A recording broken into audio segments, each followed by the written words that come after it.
Merci d'être là aujourd'hui. Comme vous le savez, après 9 ans de Justin Trudeau et les libéraux, tout est brisé. Le coût de la vie a augmenté plus rapidement que dans 40 ans. Le coût de nourriture a augmenté 37 % plus rapidement ici au Canada qu'aux États-Unis dans les derniers 4 ans, après l'application des taxes et déficits inflationnistes. Le coût de logement a doublé et a augmenté plus rapidement ici au Canada que dans n'importe quel autre pays du G7. En même temps que le gouvernement libéral envoie des milliards de dollars aux bureaucraties locales qui empêchent la construction, le gouvernement imprime de l'argent qui gonfle l'inflation. Il a brisé le système de l'immigration. Le premier ministre avoue que ces politiques d'immigration ont gonflé le prix de logement à travers le Canada. Et que fait le Bloc? Le Bloc a voté 188 fois pour garder Justin Trudeau au pouvoir. Le Bloc a voté pour 500 milliards de dollars de dépenses inflationnistes, centralisatrices et bureaucratiques. Je parle des dépenses sur la bureaucratie et les consultants directement et non pas les transferts au Québec. Et qu'est-ce que Yves-François Blanchet a reçu? Rien pour les aînés, rien pour les fermiers. Il a regardé les Québécois dans les yeux pour dire que s'il gardait Justin Trudeau au pouvoir, le Bloc allait pouvoir verser des grandes sommes aux aînés et protéger la gestion de l'offre pour les fermiers. M. Blanchet n'a livré ni l'un ni l'autre de ses promesses. En fait, il n'a livré rien, sauf que les dépenses massives et le maintien au pouvoir du gouvernement le plus centralisateur dans l'histoire du pays.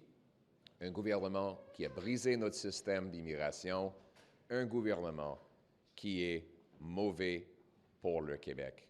Maintenant, Justin Trudeau est dans une position de désespoir. Il veut sauver sa job.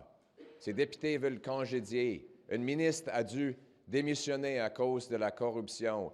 Les Canadiens veulent un nouveau gouvernement basé sur le gros bon sens parce qu'ils savent que M. Trudeau a brisé le pays après 9 ans. Donc, il va faire n'importe quoi pour sauver sa job. Aujourd'hui, c'est un autre tour de passe-passe de 2 mois avant que M. Trudeau et le Bloc imposent encore plus d'inflation, plus de taxes et plus d'impôts. Et encore, c'est seulement les conservateurs du gros bon sens qui offrent un alternative. Nous revendiquons l'élimination de la TPS sur les maisons de moins d'1 million de dollars pour économiser jusqu'à 50 000 $ pour l'achat d'une nouvelle maison.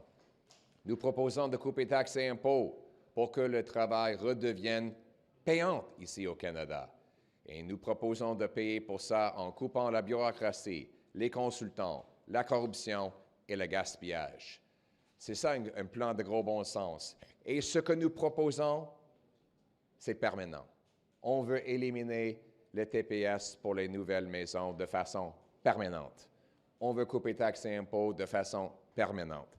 On veut plafonner les dépenses et couper la bureaucratie et le gaspillage de façon permanente pour augmenter le pouvoir d'achat et pour instaurer la promesse du Canada, un pays où travailler fort engendre un plus grand chèque de paie et pension, capable d'acheter de nourriture et de logements abordables dans des quartiers sécuritaires.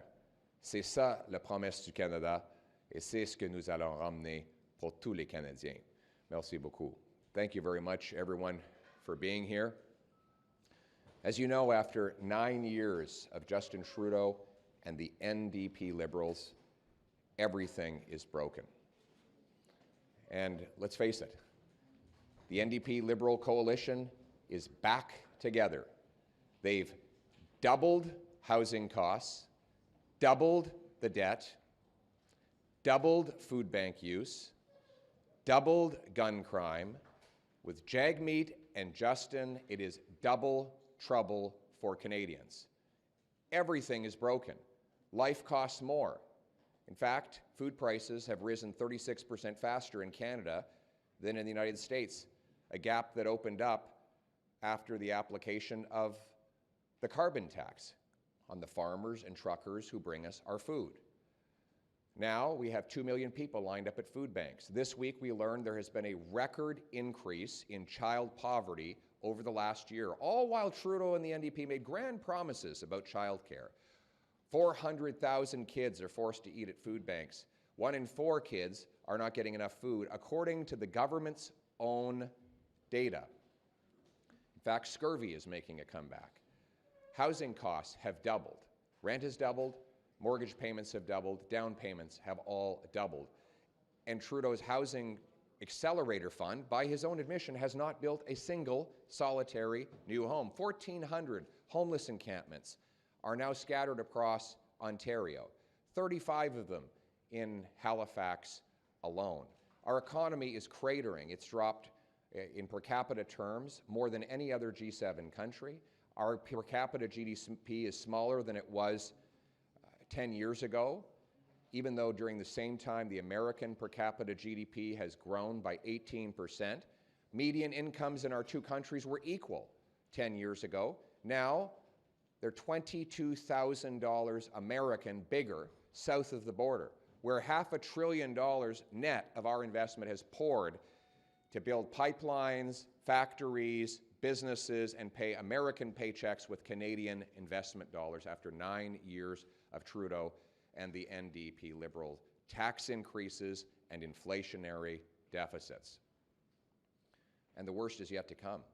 Trudeau and the NDP have voted for and legislated the quadrupling of the carbon tax to 61 cents a litre, which will stop our trucks from delivering parts to factories, clothing to stores, food to grocery shelves. It will mean billions more will pour across the border into the United States. Millions of jobs will be lost, and a big smile will appear on Donald Trump's face as he picks up the phone from the Oval Office to call Canadian factories, trucking companies, mines, to tell them to go south 100 kilometers where there is no carbon tax and other taxes are dropping. The only thing worse than President Trump's tariffs are Prime Minister Trudeau's taxes. It's clear why Trump wants to create American jobs. It's not clear why Justin Trudeau wants to help him do it. And what do we have today? Well, Jagmeet Singh has broken his word yet again. Remember, Jagmeet Singh said the deal was ripped up? Well, now he's taped it right back together.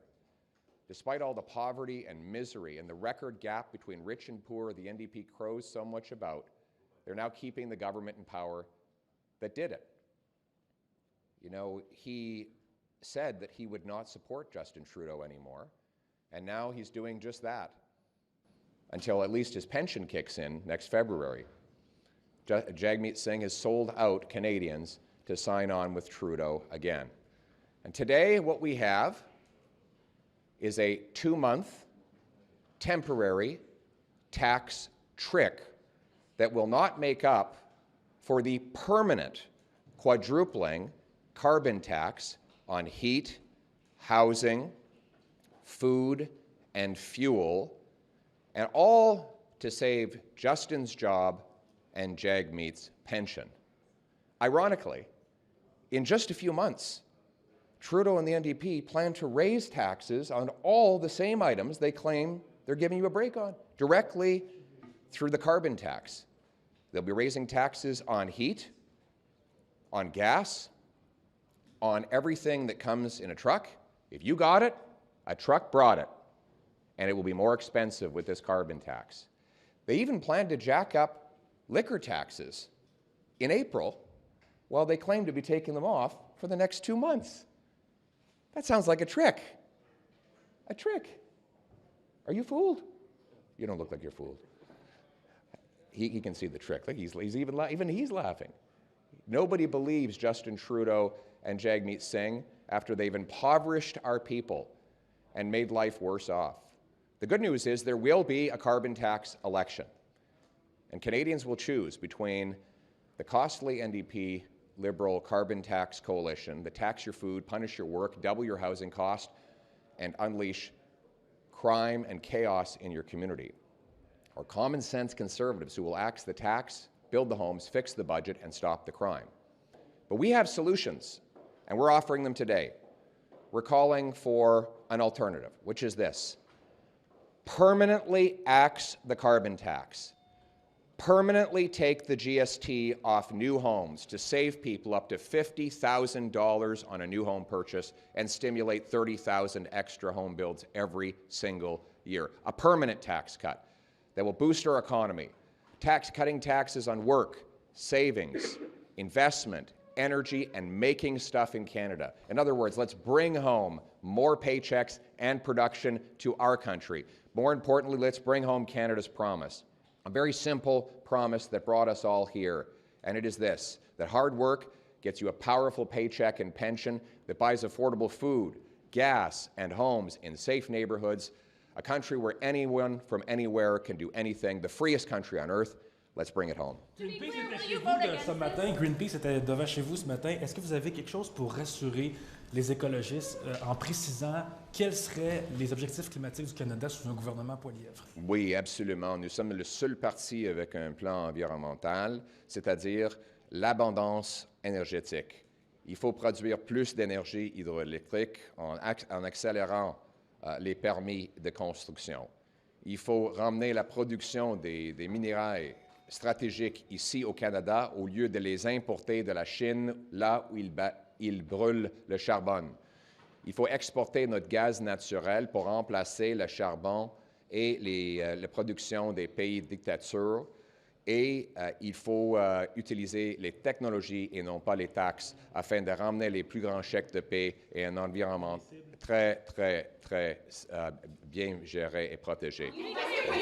To be clear, you will vote against this, and if this is brought against us, you will vote against this measure if it's brought in the House of Commons? We haven't seen the measure. We've seen his press releases. And if we believed NDP Liberal press releases, then we might have been tricked, as many in the media were, when they believed the rhetoric on the carbon tax. Remember, they said the carbon tax would make you better off. And here we are with the food professor showing that food prices have risen 37% faster in Canada than in the U.S., a gap that opened up as the tax started applying here on the farmers and truckers who bring us our food. And of course, then the parliamentary budget officer came out years after all of you wrongly reported and regurgitated Liberal talking points on the carbon tax. He came out and said, no, 100% of middle-class Canadians are worse off under the carbon tax, and 60% of all Canadians are worse off.